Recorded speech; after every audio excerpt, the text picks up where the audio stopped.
Welcome to another edition of Quad Radio. I'm Rodney Tomlin today, along with Pat McGuire from Tire Balls Race Rep and the KR4 Arrive and Ride program. And of course, do want to send a shout out to all the fans and listeners of Quad Radio. We certainly appreciate your support and your comments. Keep them coming. Don't forget to like us on Quad Radio and visit quad-radio.com as often as possible. Also want to send a special shout out and tip of the hat and thanks to Tire Balls, our race rep at the GNCC series. And we're talking about none other than Big Pat McGuire, and Pat McGuire are going to be joining us on the show today. And before we get into that, I do want to take this moment to personally say thanks to Pat for what he has done for Quad Radio and what Tire Balls Race Rep has done. I know that a couple of years ago when we got underway that they were a big supporter, and we certainly appreciate all the support and everything that you guys had to offer. And without further ado, let's say hello to Pat McGuire. Pat, how's things going today, bud?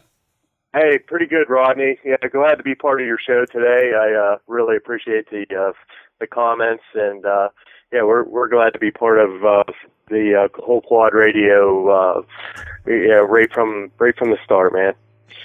Yeah, I know it's one of those things where we talked about it, and you were like, "Man, that's a great idea." That's some things that I'd like to know a little bit more about. And unfortunately, with time and restrictions and everything, we haven't had the opportunity to do as many shows as what we want, but we are gearing back up and amping back up slowly but surely. And I figure a little at a time into something big is better than trying to come out and knock a home run right off the bat. I'm not Casey Jones or anything, man. Right on. Yeah. I've listened to a lot of your episodes and stuff like that as I truck down the road during my regular daytime job. And yeah, I mean it seems to be going pretty well. Most people that are on your show seem to be really amped up and enthused about it. So yeah, I hope everything continues to go well for you. And yeah, the more and more people that hear and know about it, I think things will head in the right direction, man. Well, I certainly hope you're right. I know that we get a lot of great response, and I appreciate that. And I also appreciate what you have done for Quad Radio, but also, Pat, I want to talk a little bit about what you got going on right now. First and foremost, obviously, you are the Tire Balls Race Rep, and that's the name of the company, but that is also what you are. Talk a little bit about that, and let's inform folks about your presence. I know that it's been a little different here in the 2014 season, but want folks to know that you've been there, and you will continue to be there, and you'll be there to service and sell products as much as you possibly can. Yeah, right on, man. Yeah, I mean, LP and I, we've been the Tire Balls Race Rep for the past 5 years. It all started out whenever he wanted to get started in ATV racing at a national level. And it just, we kind of merged with the Tire Ball company representing them. It helped to get us to the races so that LP could, do what he did with the ATV racing. And at this point, things have changed around a little bit since, I lost my partner, but, we're still representing the Tire Ball company at all the GNCC events. I handle all the sales and service new installs mainly, and we have actually some outside help doing all the tire changes, which would be used. You bring your used tire balls and tires and want them swapped out. We have Racing handling that, and also Big Daddy with ITP handles some of that as well. So, yeah, for any of your new tire balls installs or questions, tools, supplies, we have everything on the trailer as far as inventory, tools, tire ball lube, you name it, and any questions. I mean, there's a lot of people that just still don't know how to do it. Right, and, yeah, that's one thing that I wanted to let folks know. If you don't know what tire balls are, they're a flat-proof tire inflation system. Basically, they're individual cylinders of air that you put in your in your tires. They're balls, basically, of air. And if one of those does happen to get punctured, then you're still able to run on a virtually non-flat tire and continue your race. And in most cases, 99.9% of the cases, you're never affected by tire problems because of deflating or anything like that. So it's a pretty innovative product that's been on the market, I don't know, a little over a decade now, that really has changed and revolutionized, I believe, the sport of off-road racing, because a lot of the elements, Pat, that was in GNCC racing changed so much when this product became available.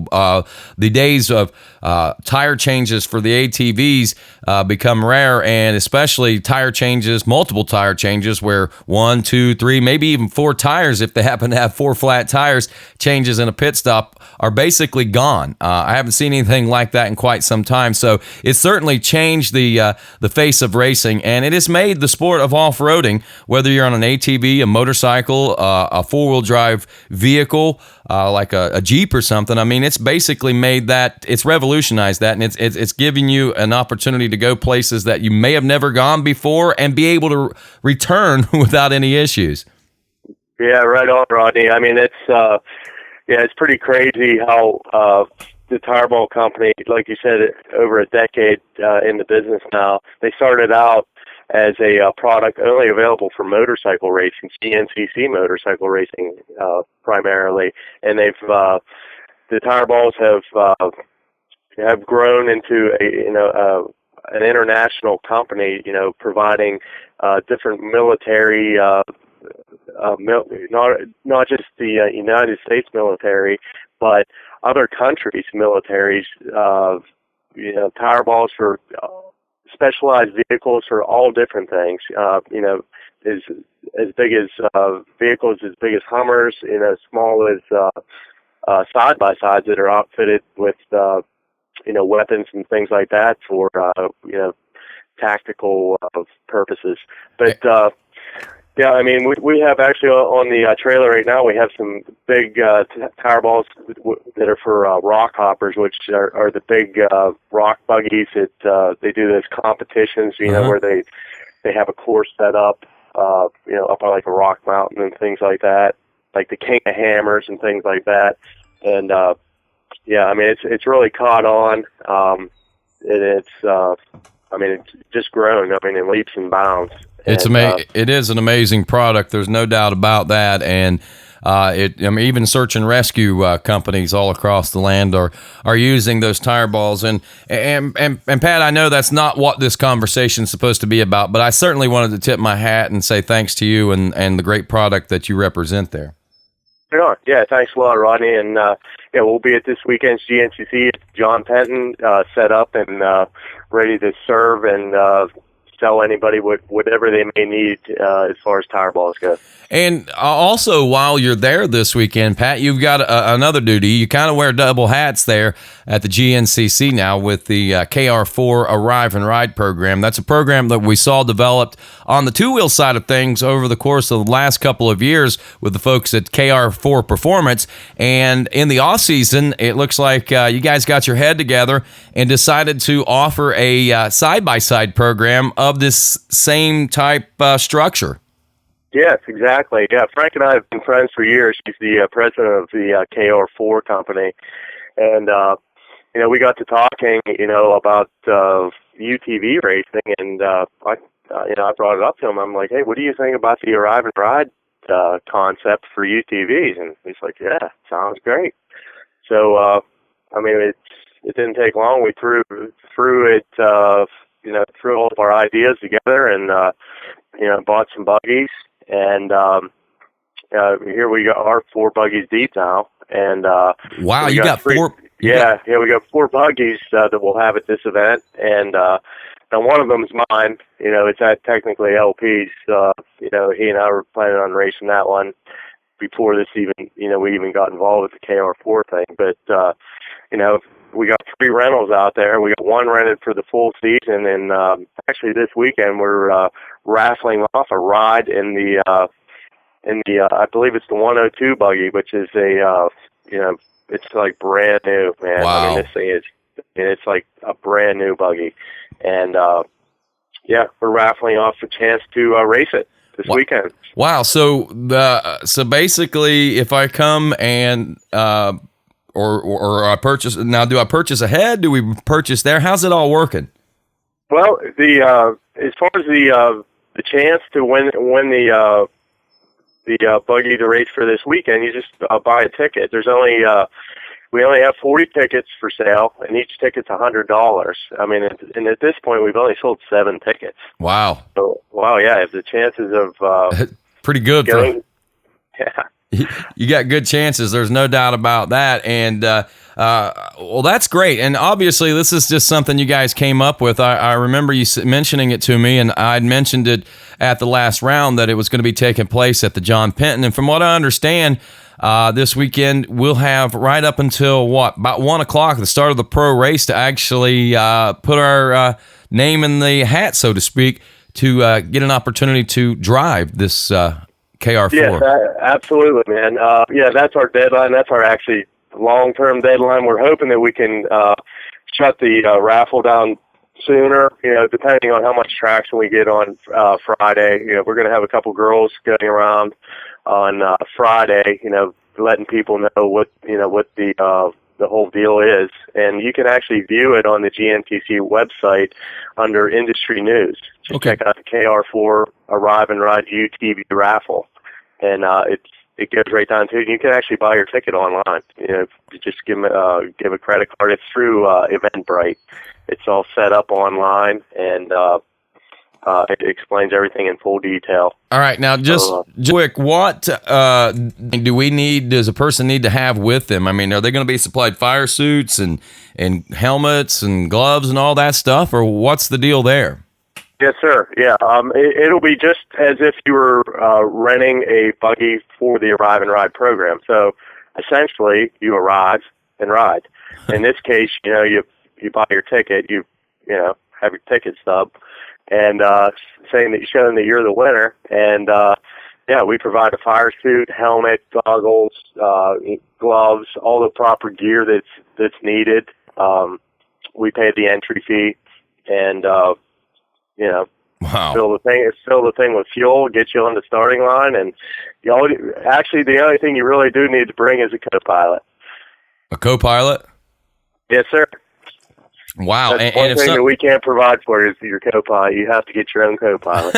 You mean you aren't willing to ride shotgun with somebody that's never done that? Yeah. Well, I'd like to, man, but I got the duties of wheeling the 591 buggy. Yeah. We're going to try to make a good run this weekend. Let's talk a little bit about that. I know I was looking at results there. You DNF'd and a 7th in the XC1 class. Talk a little bit about how the season's been going for you. Yeah, I mean, we came out of the gates, I'd say way too strong at the first race. Being a rookie, it's random. The lineup's random, so we ended up, unfortunately, we've been on the 6th row every time so far, which is dead last. And just at the first race, I just came out probably too hot, and trying to go for broke right out of the gate, and ran into a stump that was buried in the mud. Unfortunately, doing the tire ball thing and all that, I don't have a chance to walk the track. So I'm going to try to get out there this time. But yeah, I KO'd a lower control arm at the first race, and it just made it impossible to finish the race. But the past 2 races, I've kind of backed off a little bit, thinking, okay, well, you have to finish these things to even be a contender. And yeah, I mean, the South Carolina race, we actually had a guest co-pilot, Steven, with Seat Time, which is an online blog for motorcycle and ATVs. Mm-hmm. And he's actually got a lot of good footage up of the race. He had several cameras and did a write-up and stuff like that. You ought to check it out on seattime.com. I watched the video. I'll try to provide a link for it, but yeah, that's a good one. Seattime.co. I'm sure you can find that on there if nothing else. It is a really neat video, and it gives a great perspective of what you guys got going on there. Right, yeah, and those guys from Teton, they're pretty cool. I mean, they're just a couple guys that are just really into motorcycles and ATVs and stuff like that, and they just kind of, their shows, they do a lot of goofing off and things like that. They're just a couple of fun guys. Yeah. But either way, so we did fair to Midland at South Carolina with the 591. We're still trying to, work the bugs out. There again, being a rookie, trying to figure this whole thing out where it's really not a heads up race. You're racing against the clock essentially, which, starting on all these staggered rows. So it's a little confusing to me. I come from the off-road truck racing from years ago to where it's a heads up race right out of the gate. You line 30 trucks across in 90 mile an hour to the first corner. So this is a little different for me to where you have staggered starts and it's starting to get the hang. But at the last race at the Mountaineer, Kylie Ahart was actually my co-pilot at that one, and there again I didn't walk the track. First lap we caught a stump that was sticking out there again, which should have tried to avoid, but I didn't know it was there, and we knocked out a lower control arm again, but fortunately we were able to finish that one with no brakes, tore it up a little bit. But for this race here, I'm going to try to get out there, walk the track, and because we're sitting in 10th place right now, we're in points. We're tied. It's a 3-way tie for 10th, so technically we should start on the second row. Wow. And which everybody knows, at least all the racers. I mean, if you're starting on the first 3 rows, you're pretty much the only chance of winning one of these things. Right. Just because of just the way it works out. I mean, I don't know if anybody's in one from far back in the pack, but we're going to give it a good run this weekend, and hopefully the 591 will hold together, and I'll probably have a different co-pilot for this one too, so we'll see what happens.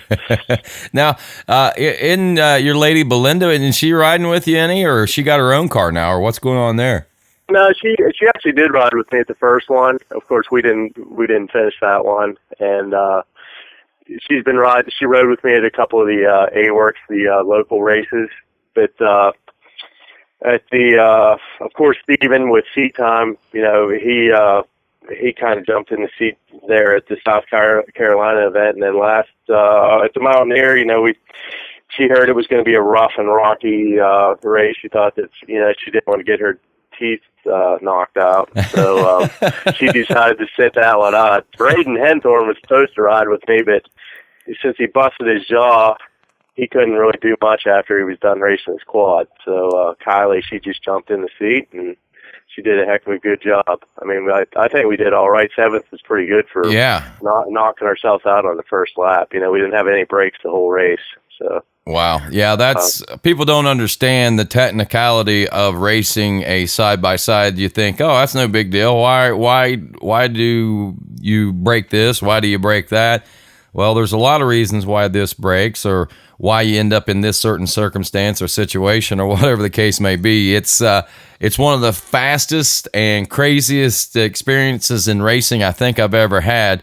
I rode a year ago at the Masontown race with Larry Hendershot with one of the Can-Am cars.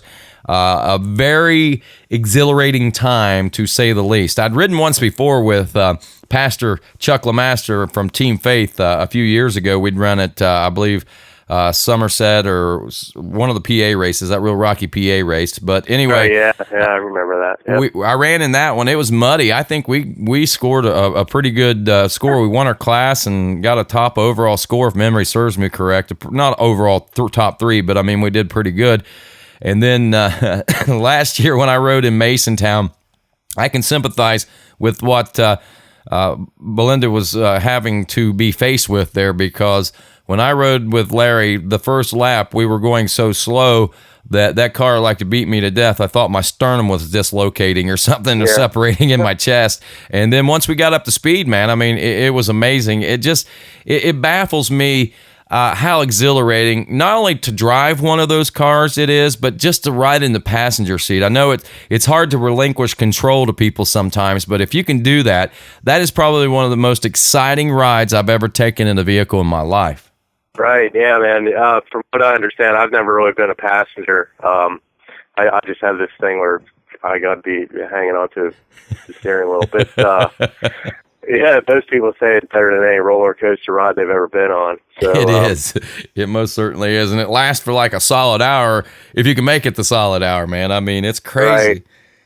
Yeah, I mean, and I'll tell you what, people, they're, standing on the sidelines watching. They're like, wow, man, I mean, why can't these guys keep them together? Well, a lot of it has to do with just being patient. And, Yeah. I mean, the guys up front, that are consistently up front, like Yoakley, Kiger, and the rest of those guys. I mean, it's just experience, man. Experience and having well-prepped equipment. Right. And one thing I noticed you got to know where you can freaking really lay it down, and then know where to, save your equipment. And Scott and William, those guys, they've got it really figured out for the most part. But then, there's always unexpected things that can happen. Another car getting into you and pushing you into a stump that's not too far off the track, or, there's all kinds of variables that, and then of course, racing against the clock, rather than being a heads-up race makes it a lot more, vehicles more prone to damage, because you never know really how hard to push. Right. Just because you don't know where you're at. That's true. It's tough to tell, and timing and scoring is just an approximation of when you come through. So that's, unless you're in the back of the pack, in the back of the field, it doesn't do you a whole lot of good, I don't think, to pay attention to that whenever you come around. But man, just the like I say, the excitement of racing the UTVs is very exhilarating, and it's an experience that I don't think that you're going to experience anywhere else. And you were talking about Scott and William, and one thing that amazes those guys, you said you got to save your equipment, you got to be patient. What I think has been the neatest is a lot of times I'll be watching the races and keeping an eye on scoring and timing and announcing and so forth. And Scott or William or John or one of those guys that normally somehow or another end up top of the box when it's all said and done, generally they're not a force or a factor in the race until about the midway point. It's as if they just kind of bide their time, let everyone do what they're going to do and get the track burn in. And once the track's burn in and all the obstacles are shown, that's whenever they seem to let it roll. Right. Yeah. I mean, I kind of got a pretty good idea of how they're doing, just from my son racing the ATVs. I mean, you didn't have to be leading the thing on the first lap. You don't have to be leading it on the first lap, but you still have to have yourself in a spot, in a reasonable spot where you can make up the time. And I mean, just putting yourself in the right place, not being too aggressive right out of the gate, and which is really hard, man, because, I mean, as soon as that green flag drops, I mean, you got everybody on your line just, going for broke. I mean, it's, as much as everybody says, oh, I'm going to lay back and, I'm going to let everybody go, it doesn't happen like that. Everybody's going for broke right out of the gate. And then, it takes a lap or so for people to settle down a little bit. And, after, 2-3 laps, I mean, it's pretty much all the carnage is out of the way, and then you can really start laying it down if you still have a machine that's capable of it. If you haven't wounded your machine, so to speak, it's hard to get a wounded soldier around the track. Once you have a clear track to lay it down, and I mean, that's what we're going for this weekend with the 591. Hopefully we'll get a reasonable start, starting on the second row, that's the top 10 in points, start on the first and second row, and, just kind of hold back, be patient enough, and stay out of trouble until we can lay it down and air it out over some of the motocross track, because that's my forte right there. Yeah, that's kind of like the old truck style racing you used to do, huh? Right, yeah, exactly. Yeah, that's kind of what I like. When we were down in Georgia before the general GNCC, we spent a little time in Durham town just kind of testing and tuning and stuff like that, and they had a nice little GP track there, and it was pretty sweet, just hanging it out, sliding it, for the corners and, skying it off to doubles and, tabletops and everything else. So yeah, that's kind of what I like. I enjoy the heck out of that. I could do that kind of stuff all day long as the machines hold up. But we're looking forward to this weekend. Hopefully we can come out to this John Penton GNCC, with a podium finish. I mean, that's what we're looking for. Try to get up in the points hunt a little bit. It's actually wide open right now. I mean, it's anybody's game, really. I mean, if you're in the top 10 in points at this point, I mean, you do the math. There's been 3 rounds already. I mean, I think the Kyle, he's leading with like 58 points or something like that. I mean, 60 points, is 2 wins.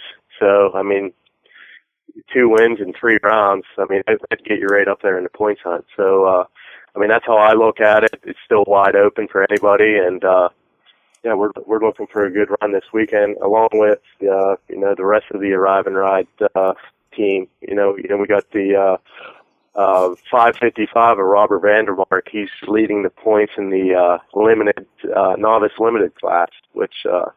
Like I said, he's signed up for the program for the whole year, and he came out strong and staying strong, and he's having a great time at it. And then, of course, we have two buggies available for rent. Of course, this weekend we're raffling off the 102 buggy, I believe it is, for the John Penton. But for the last 2 races, the St. Clairsville and Ironman, there's still two machines available, and I mean they're rock solid. I mean they're pro race prep buggies. I mean these are top notch machines. I mean the same machines that Scott Kiger, William Yoakley, and the rest of the Polaris guys are running.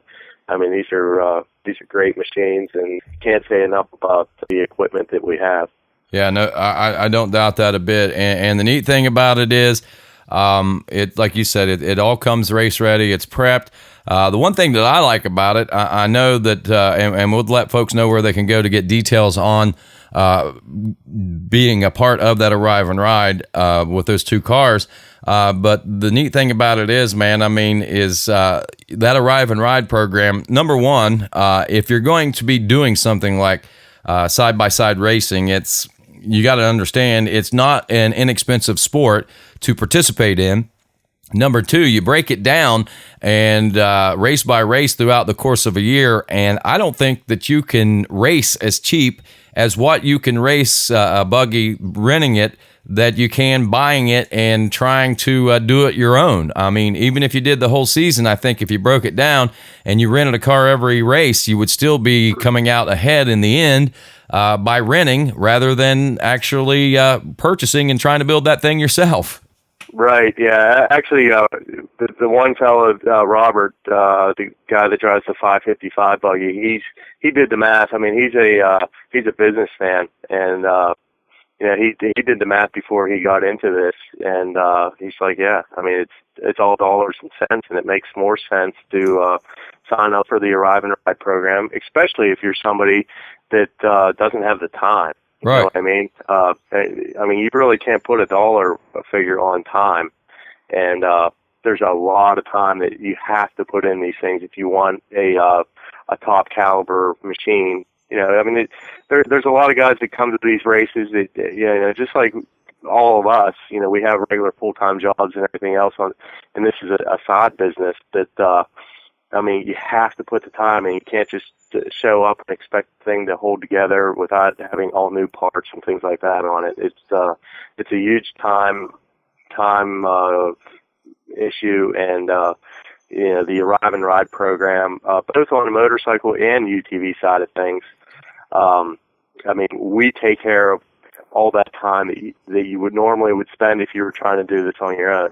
And hey, Rodney, I'd like to mention another thing. We it's not 100%, but it's pretty much 75%, I'd say. I think we're going to have a KR4 Arrive and Ride ATV at this event.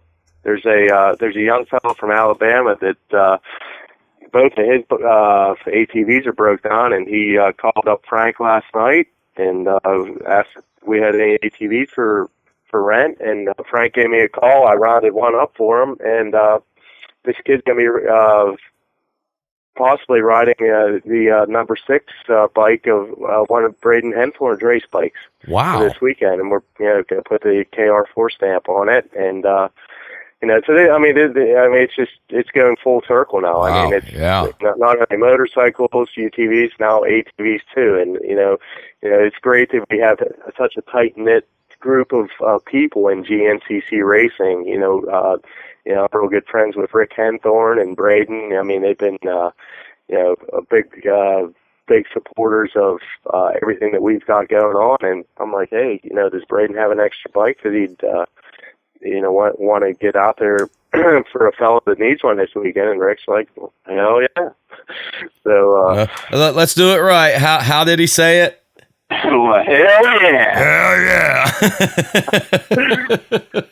So it's pretty cool. I mean, we got guys like the Henthorns that they'll do anything they can to help people out, and it's really cool. The whole Arrive and Ride program, it's starting to catch on where people, if they get into a pinch, they're like, wow, let's call these guys up and see what they can throw together. And we're throwing it together for this young fella, and so he's going to be riding a pro caliber bike. I mean, Britton's he's the number 6 guy in the nation. Yeah. And this kid, he's a C-classer. He's going to get to see what it's like to ride a pro caliber quad. So this kid's going to get the best result he's ever had. Yeah, exactly. His parents are going to probably be like, oh my, what did we get ourselves into? But either way, I mean, it's really cool, that we're extending this now into the ATV side of things. So keep an eye out for the. I'm not sure what this boy's name is or anything like that at this point. Like I said, it was late last night. Frank sent me a message and asked me to round up an ATV. So it's in the works, and keep an eye out for the AM race. It's a boy on the C-class line, one of the C-class lines, and he'll be riding on the number 6 machine of Braden Henthorne's with the KR4 decals all over it. So just keep an eye out, and this could work out for other people too. You know what I mean? So that's huge. That's monumental. I think it's a great step, and it just shows the ever evolving and involvement, all that in KR4's dedication to GNCC racing. And what's really neat about the KR4 Arrive and Ride program to me is the fact that it is basically a bunch of enthusiasts offering a service and an opportunity for folks to become just exactly what we are, Right, exactly. I mean, that's it. I mean, there's, people may look at it from all different angles and be like, oh, these guys are trying to, make a buck. Well, no, we're trying to, exactly what you said. We are enthusiasts. We love what we love this stuff. We've been part of it for years, and we're just trying to provide people with something that they can't provide themselves with. Right. And you said, sure, there's a price tag attached to it, but if you break it down, exactly. I mean, I really don't want to even figure out the hourly rate because I work for some pretty lousy wage to begin with, and if I really broke it down and figured it out, I'd be like, you got to be kidding me. I mean, it's not all about that. It's about, at the end of the day, when we're on a ride home, being like, wow, that guy, he was so happy. I mean, he was so happy that he got to jump on a professionally prepped machine, and he's winning or finishing. And guys show up, especially on the UTV side, they show up to the race and they get a brand new fire suit to put on, and get to be part of like a professional team. Exactly. And you see a bunch of professional teams throughout the weekend. Just being part of that, I mean, that's priceless. It is. Really is. And here's one thing that I want to point out to the fact that, and I've seen the program. To say whether or not it's actually a profitable program, I can't really say. But what I can say about anybody that says anything about anybody oh, they're out to make money. Yeah, man, that's why people go in business, is to make money. So if you're going to be upset with someone for making a little bit of money, then why in the world would you, think about it for a moment from the perspective of, why does someone take the risk? Why does someone take the gambles? It's not so they can lose money. It's not so they can give their time away for nothing. It's so that they can make a little bit of money, hopefully, in doing something that they love. Most of the time, if it's a business that they've started, they love what they're doing, so they love what they're doing, and yes, they want to make money. Why do you want to hold that against somebody? Right, yeah, exactly. I mean, I can speak for myself, and probably Frank, too. I mean, this whole Arrive and Ride thing, I mean, it's, trying to offset the cost of our kids, right? You know what I mean? Or, in his case, he's got 4 boys that are into motorcycle racing. He started out, probably with the mindset that, I'm going to offset the cost a little bit. You know what I mean? And right. But I mean, it's turned into a good thing that's grown in leaps and bounds. And I mean, Frank's endured, some this is his 3rd or 4th year. He's endured, the first couple of years where it was just shelling out money hand over fist, trying to get the idea people to catch on to it, and now he's got a bunch of people that are signed up for the program, so it's paying off. I don't, honestly, he's probably still pretty deep in the hole. But, I guarantee you. I mean, yeah. I know the numbers of what it takes to get to, and I know the staff that he's got with that. But what I wanted to say was, and I mean, if he is, great. I hope he is making money at it. I do too. But I know. I mean, when you break it all down at the end of the day, I mean, anybody can do math. Yeah. And by the time you figure out, I mean, on the UTV side, by the time you figure out what it costs to put one of these pro prep buggies together, you're talking 35 to 40 grand. You know what I mean? Depending on what kind of deals you get on all the goodies, and the time. Man, I mean, it's just I don't even keep track of it. I mean, I work all day long, and then I'm up until usually 2 or 3 in the morning every night. Wow. In the garage working on these things, and we're rolling out some pretty sweet equipment, man. I mean, it's stop by the Powerball / KR4 UTV get up this weekend. We'll be staged just a couple doors down from the Maxis rig. I actually got off the phone with Dean a little while ago, and he kind of gave me an idea where we're going to be staged. So we'll be set up. Come check out the KR4 Arrive and Ride buggies. We'll be sitting right at the tire balls set up, and I mean, it's a 2-stop shop. Get your tire balls serviced, checked out, whatever, outfitted for your motorcycle, ATV or UTV, and take a chance to win a ride in one of the KR4 Arrive and Ride buggies. I mean, it's an awesome experience, man. It is. Where can we find out about more online? If you actually go on the GNCC website for the raffle this weekend, it's under industry news, and just scroll down to it says KR4 UTV Arrive and Ride chance to race or something like that, and it'll go through that whole spiel. And then you can also jump on the KR4Performance.com website, and you can find out all the information you need to know about the whole Arrive and Ride program, whether it's a motorcycle, UTV, or now an ATV possibly this weekend on the track. So we're real excited about it, and you can also stop by the KR4 Performance rig at the John Penton this weekend. Frank's usually set up in a section near the end of Bike Pro Row, so he has a big get up and stuff like that. Can give you all the literature and stuff like that for all the bike information anyhow. And if you run into him on the bike side of things, he'll direct you our way for the UTVs and ATV stuff, and vice versa. So, I mean, we're all working together to try to make this, work for everybody, customers and ourselves. So, I mean, it's a great concept.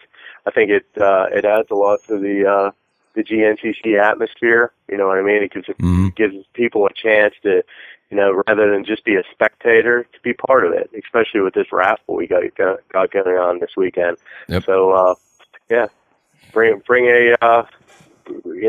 an extra $100 bill, and you could be racing a UTV this weekend. Sounds sweet. Well, I'll tell you what, guess what? That's about 40 minutes worth of stuff right there, buddy. All right. Yeah, sounds good, Rodney.